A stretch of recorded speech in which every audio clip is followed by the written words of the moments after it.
आपण खरंच इच्छुक आहात का धाराशिव लोकसभेसाठी? मी भारतीय जनता पार्टीचा कार्यकर्ता आहे. भारतीय जनता पार्टीनेच मला आमदार केलेला आहे. भारतीय जनता पार्टी आमच्या पक्ष नेतृत्व जे ठरवेल ते तो आदेश आम्ही शिरसावंदे म्हणून काम करणारे कार्यकर्ते आहोत.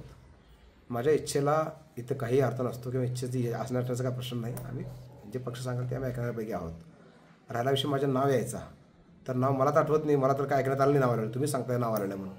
मला तर अजून तर काय कळालं नाही मला नाव आलेलं. नाही, पक्षाने आदेश दिला तर पाळावाच लागेल ना. आदेश तर पाळावाच लागेल. मला काय आणखी कोणालाही ज्या कोणा कार्यकर्त्याला पक्षाचा आदेश मिळेल की तुम्ही या ठिकाणी लढा, त्या ठिकाणी त्याला लढावं लागेल. पक्षाचे आम्ही कार्यकर्ते आहोत, आम्ही सैनिक आहोत. पक्षाचे आमचे हायर अथॉरिटी जी सांगेल ते आम्ही ऐकणाऱ्यापैकीच आम्ही कार्यकर्ते आहोत. गेल्या 2 महिन्यापासून प्रवीण परदेशी असतील, हे सुद्धा जिल्ह्यातील दौरे वाढवत आहेत. त्यांच्या नावाची काही चर्चा होते असं वाटतंय?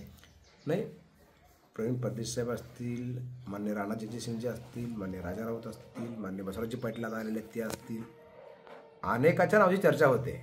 शेवटी चर्चा होत राहणे हा विषय नाही आहे. पक्षनेतृत्व कुणाच्या गळ्यामध्ये हे करतात त्याच्यावर डिपेंड आहे. नेतृत्व सांगेल ते आम्ही ऐकतो. कुणालाही उमेदवार दिली आमच्याकडे आमच्या दृष्टीनं माननीय नरेंद्र मोदीजी हेच उमेदवार असणार आहेत. बाकी मुखवटा कोणीही असला तरी माननीय नरेंद्र मोदीजीच या ठिकाणी धाराशिवला उभारलेत असं समजूनच आम्ही कार्यकर्ते काम करणार आहोत. अच्छा, धीरज देशमुख यांनी जे आपली कोच फॅक्टरी आहे ती रशियन कंपनीला विकली असा एक आरोप केला होता. काय वाटतं आपल्याला याबद्दल? कसं आहे, वैफल्यातून आलेलं स्टेटमेंट आहे. हां, बरोबर. धीरज देशमुखांनी संपूर्ण याविषयीची माहिती घ्यावी.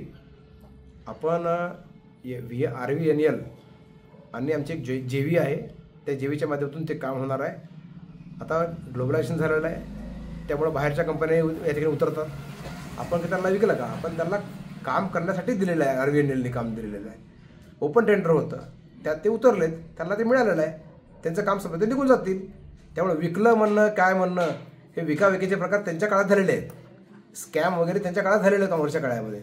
त्याच्यामुळं एकतर अर्धवट नॉलेजवर त्यांनी केलेला हा दावा आहे असंच माझं मत आहे. उद्धव ठाकरे गटाचे खासदार ओमराजे म्हणतात की माझ्यासमोर स्पर्धकच नाही. असं वाटतं का स्पर्धक नाही? त्याचा तो अहमपणा असावा असं माझं मत आहे. स्पर्धक दिसतो का आपल्याला त्यांच्यासमोर? प्रत्येकजण स्पर्धक आहे. कोण असू शकतं? भारतीय जनता पार्टी स्पर्धक आहे. मग कोण असू शकतं असं? भारतीय जनता पार्टी आहे, राष्ट्रवादी आहे, शिवसेना आहे. नाही, व्यक्ती म्हणून स्पर्धक कोण असू शकतं असं? आम्ही पक्ष म्हणून बोलतो. आज व्यक्ती म्हणून काय बोलतो? आम्ही पक्षाचा विचार करणार. आम्ही व्यक्तिनिष्ठ काम करतच नाही. आम्ही पक्ष म्हणून काम करतो. आज आमच्याकडे आणखीन धाराशिवची जागा राष्ट्रवादी पण मागते आहे, शिवसेना पण मागते आहे, भारतीय जनता पार्टीचा पण आपला दावा आहे. अजून आमचं नेतृत्वाने हे ठरवलंच नाही आहे की जागा कोणाला द्यायची आहे. त्याच्यामुळे बाकीचा विषय नंतर येतो. अच्छा, लातूरमध्ये काँग्रेसचा उमेदवार ठरत नाही आणि भाजपच्या जे विद्यमान खासदार आहेत त्यांना उमेदवारी निश्चित होऊ शकते का? हे मी सांगणार इतका मोठा मी नाहीच आहे की जे काय स्टेटमेंट का असं करावं. ज्यांना मी तुम्हाला एक सांगितलं की भारतीय जनता पार्टीच्या नावावर जो कोणी नेता उभारेल, जो कार्यकर्ता उभारेल तो नरेंद्र मोदीजीच उमेदवार आहेत असं ठरवून आम्ही काम करणारे कार्यकर्ते आहोत.